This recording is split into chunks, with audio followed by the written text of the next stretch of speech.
Breaking news. It has started again. Oh, the B-boys killed a senior military officer. See what they did to the newly acquired APC. My people, this is what is happening. Oh, the B-boys have started. Yet, Garuba Shehu is very much attached to them. I mean, emotionally attached, and is warning governors, telling them that they are acting out of constitution, being very emotional about keeping them, bringing them to other parts of the country, and he wants them to do what they are doing in the north. It will not happen. Why? The other people will not accept it for the fact that they are your people and they are doing your bidding. It's for you. It's not for others. Since you are happy about it and you have an agenda, others are not ready to follow suit. Anyway, guys, let's hear all that is currently going on.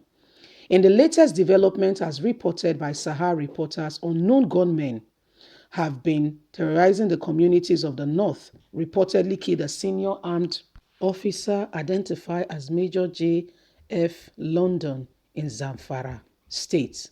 Confirming the attack, a military source, according to the report, said that the senior armed officer London was killed during an ambush set up for Nigeria soldiers at Jambako town in the Maradon. It's revealing that the attackers came in a Hilux vehicle and motorcycles. You can see the face of the senior general, London. You can see his name on his khaki, London.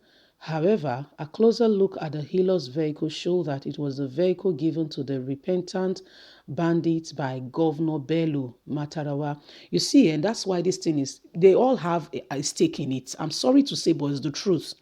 Why am I saying that? I can infer by their position. Remember, it's still the same governor that's negotiated for the release of the boys. 1 million each. Nigerian government lied to you that they did not pay. No, they paid. They paid. Okay? Don't get it twisted. They paid. They took some boys. They left some boys there. They only told you of the success story. They did not tell you of the failure. It was 520 boys, according to one of the Kankori school boys who came out to tell us what happened, that they counted them, they were 520. However, Nigerian government only paid for 344. So where are the other 100 and something boys? People's children. They did not give you the response of parents when they were receiving their children because they wanted that news to die natural death. And most of them that were left behind were those who they identified that probably they were of other religion.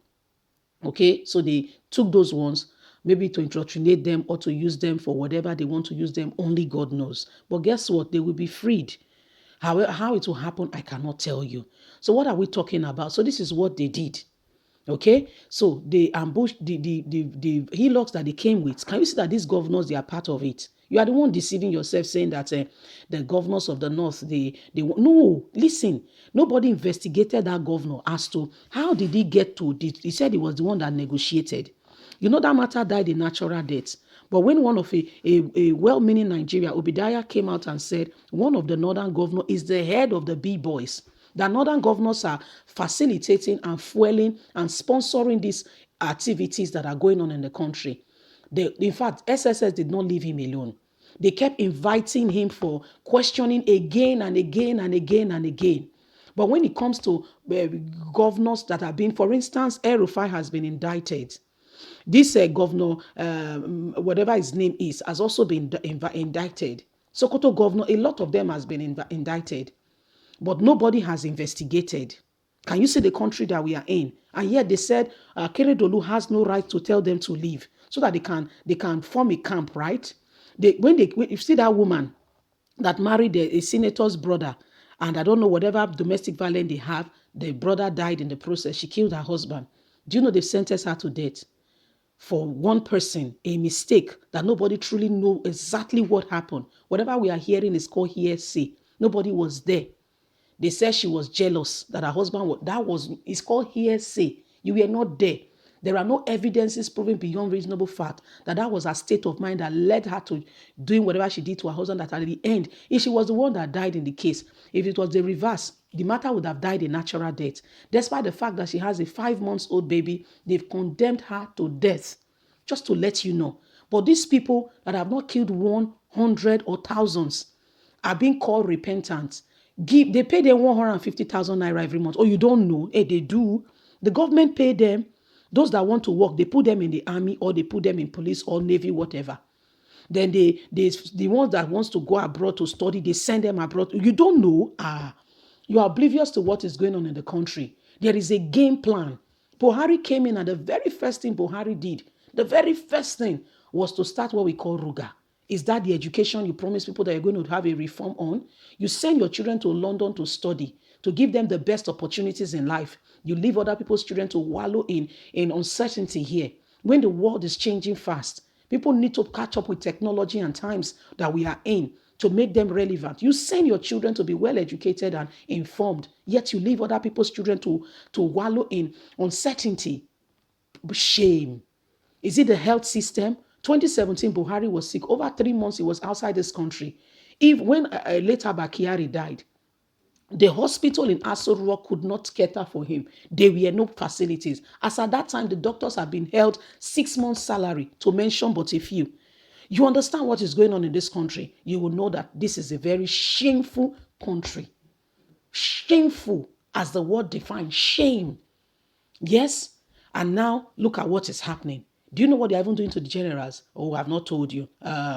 What's his name? Italy has accused some generals of conspiring against Buhari. What they want to do, they want to systematically eradicate or take out those generals who have climbed up in rank that could possibly form a coup or stand against what is going on in the north. So those generals that have climbed up the rank that could pose a threat, is already accusing them of planning against this administration.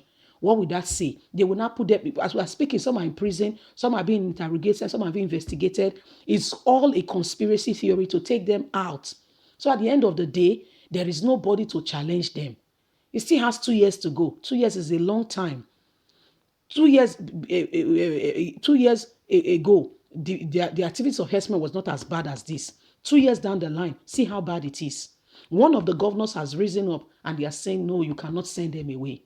Nigerians, be wise. I want us all to stand together with Akeredolu. Encourage your governor in your state. Encourage your governor, especially the South. I'm surprised that Shiwaji Bola Tinubu is not speaking, and yet he wants to be a president. He's not speaking with what really concerns the people of his region. Yet, so who is going to vote for you? Amutekun came up, we did not hear your word. You were silenced as night. And yet you want people to vote for you? I'm not against you, but I just believe you should do the right thing. Do the right by your people. Leave us a comment. Let's hear your thoughts. God bless you. Bye for now.